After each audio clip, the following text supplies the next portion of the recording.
Paano ka magtiwala sa isang tao kung lagi kang niloloko, 'di ba? Ang tiwala ay kusang ipinagkakaloob ito, hindi ito hinihingi. Tandaan, kung hindi ka mapagkatiwalaan sa maliit na bagay, paano pa sa malaki?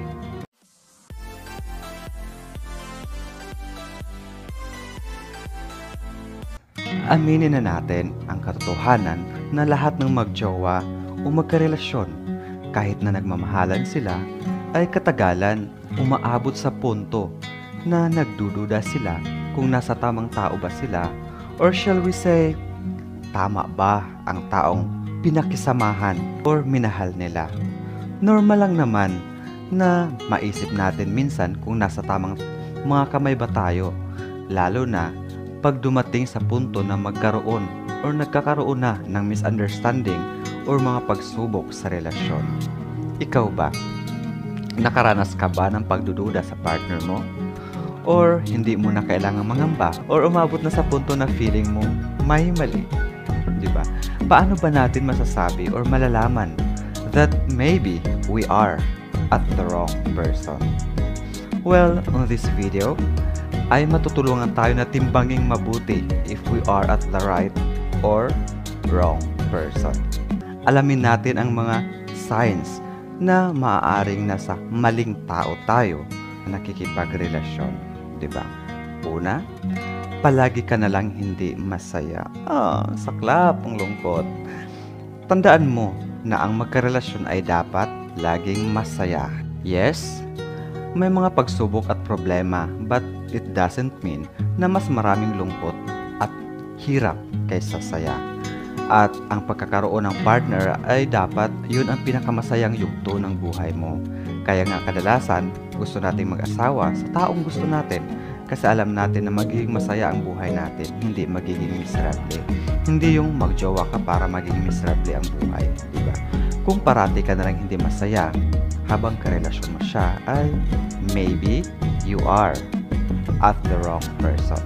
Yung tipong magkasama kayo or nagdi-date pero feeling mo may kulang, or feeling mo na nag-iisa ka at hindi masaya.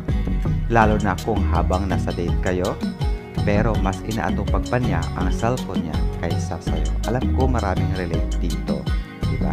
Pangalawa, nakakaranas ka ng grabing stress. Maliban sa hindi ka na masaya sa relasyon, ay maaari din na ito ang dahilan ng stress mo, na imbis na masaya ay nahihirapan ka. Normal lang naman na mag-aalala ka or tayo paminsan-minsan tungkol sa relasyon natin. Ngunit kung umabot na sa punto na nakakaalarma na ang stress sa buhay mo, ay malamang nasa maling tao ka. Minsan tanungin natin ang sarili kung ang pakikipagrelasyon mo ba sa kanya ay nakaka-relax at nakakapagpasaya sa'yo. Or ito ba ang dahilan ng matinding problema at pag-aalala? Diba? Kasi kung tama na puro na lang problema at pag-aalala ang hatid sa'yo, for sure, nasa maling tao ka. Number 3, malayo sa expectations mo. Bawat isa sa atin ay may kanya-kanya tayong pananaw para sa kung ano ang perfect partner natin. Pero dahil nga mahal natin ang isang tao, ay nawawala ang standards natin sa pagpili ng partner. Madalas, nangingibabaw ang love. Ginoo ko. Yung expectation natin ay, hayaan na, mahal ko to eh. Wala tayong magawa. Ibaba na lang natin ang ating standards. Diba? Ganon kadalasan. Pero ang tanong, hanggang saan mo kayang magkompromiso para sa taong mahal mo? Yung tipong hahayaan mo na lang ba na lamunin ka ng lungkot? Or hindi lang basta lungkot, kundi matinding kalungkutan. At aabot sa punto na hindi mo na kilala ang sarili mo. Hayaan mo na lang ba na magmukha ka ng tanga dahil mahal mo siya? Hayaan mo ba na umabot sa punto na nasisira na ang buhay mo para lang sa taong mahal mo? Tandaan na kung talagang mahal ka ng partner mo ay hindi niya hahayaan na maging malungkot ka at masira ang buhay mo. Kaya kung patuloy na gano'n ang status ng relasyon mo, ay malamang nasa maling tao ka. Diba? Pang-apat, ramdam mo. Umpisa pa lang ay may mali na. Ramdam mo yun. Malimit sa initial stage ng relasyon ay handang mag-adapt or mag-compromise ang isa't isa. Ayon sa research or pag-aaral, na normal lang sa mga tao ang i-ignore sa isa't isa ang mga hindi magandang pag-uugali during initial stage, di ba? Lalo na sa mga tao na sa panahon na nagliligawan pa lang sila. Ay, kakilite! Siyempre, sa panahon ng suyuan, nandun yung mga magagandang words, mga magagandang pinapakita. Kaya kung may makita kang kakaiba, ay sige, ignore na lang yan kasi hindi naman ganun kalala. Ganun ang nangyayari. Kasi nagliligawan pa lang.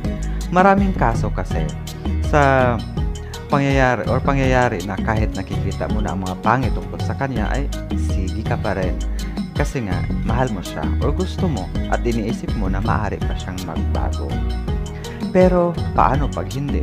O, diba? Kawawa ka. For sure, umpisa pa lang, alam mo na nasa maling tao ka. Dinidedma mo lang, pinasantabi mo lang. Pang-5, instincts. Diba? Alam mong may mali. Yung kutob mo, nakukutuban ka na may mali.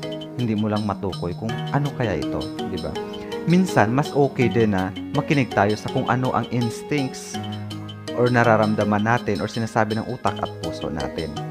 Kung minsan, parang may bumubulong sa atin, 'di ba? Na nasa maling tao tayo or may ginagawa siyang kababalaghan o kabalbalan at parang gusto na rin nating maniwala sa kung anong iniisip natin o bumubulong sa atin or pakiramdam o kutob natin, ngunit hindi tayo sigurado. Kung minsan, mas naniniwala tayo sa to see is to believe, di ba? Lalo na pag mahal natin, o sige, isang tabi na lang muna natin kasi mahal natin. Saka ka na mag-react ng gusto pag nakikita mo na napatunayan ng actual or nakita mo personal. Kung minsan yung mga nararamdaman natin ay tama, alam mo kung bakit? Kasi sadyang nakadesinyo yan talaga sa utak at puso natin para maging depensa natin mula sa mga taong gagawa ng hindi maganda sa atin. Yun yung tinatawag na defense mechanism, di ba? Kung napapansin niya or napapansin mo, lalo na sa magpartner ay tama ang kutob, dahil nga sa likas na natin ito, ay maaaring umaksyon tayo, pwede rin hindi, kasi nga kutob lang, o di ba? Nandun pa rin yung tanga-tangahan, di ba? Kasi kahit napapansin na natin nakukutuban na tayo, likas din sa ating mga tao na ididma pa rin ito. Kahit mayroon ng balabala ang ating defense mechanism. Yan ang magsisilbing guard sa atin or guardia sa atin para hindi tayo mapahamak, yung defense mechanism. Kaso nga lang, nandun nga yung bahala na. O, diba? Kaya marami pa rin napapahamak. Yung kutob natin ang magsisilbing warning para gumawa tayo ng aksyon o desisyon na makakabuti sa atin. Lalo na kung alam na natin na nasa maling tao tayo. Pang-anim, hindi tapat na partner o hindi matapat. When we say hindi tapat or partner na hindi matapat, ay kumuna ito para sa atin, lalo sa mga magjowa. Gayon pa man, pag sinabing hindi tapat, ay automatic papasok sa utak natin na niloloko tayo or manloloko. O, diba? Sabi ng ilan na hindi lahat ng kasinungalingan ay masama. Dahil minsan daw kailangan mo magsinungaling para sa ikabubuti ng iba. Yan ang tinatawag na white lies, di ba? For example, need mo magsinungaling or kailangan mo magsinungaling to surprise your loved ones. Kailangan mo magsinungaling para mailigtas ang mga mahal mo sa buhay. Kailangan mo mag-deny upang hindi ka makasakit ng damdamin ng iba.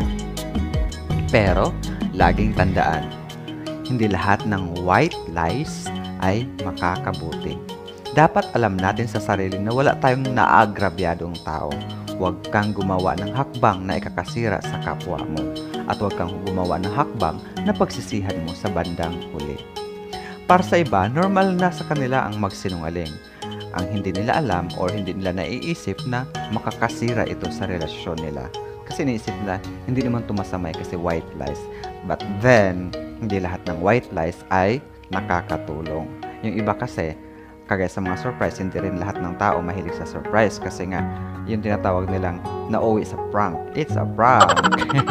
Pwedeng maging masaya ang kahinatnan, pwedeng positive or negative, di ba?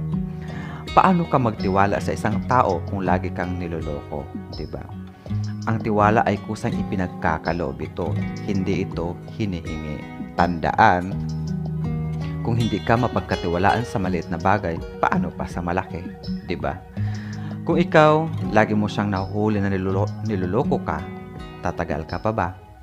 For sure, alam mo na nasa maling tao ka.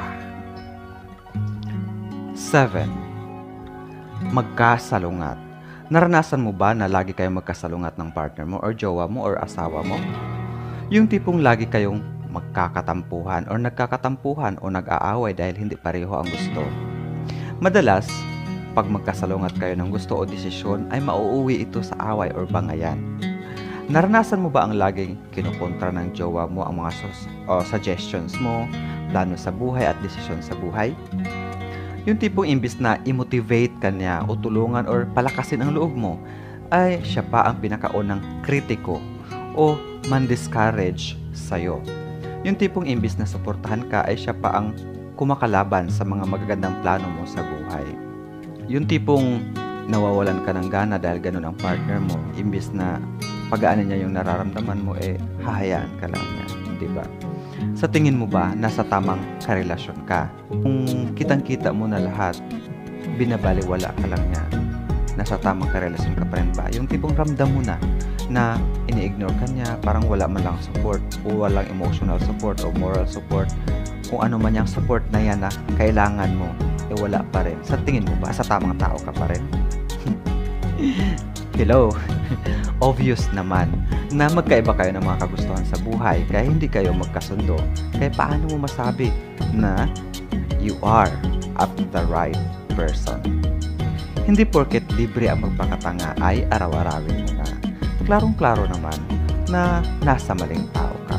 Kaya ngayon pa lang, mag-isip ka na kung ang relasyon mo na mayroon ka ngayon ay healthy pa ba?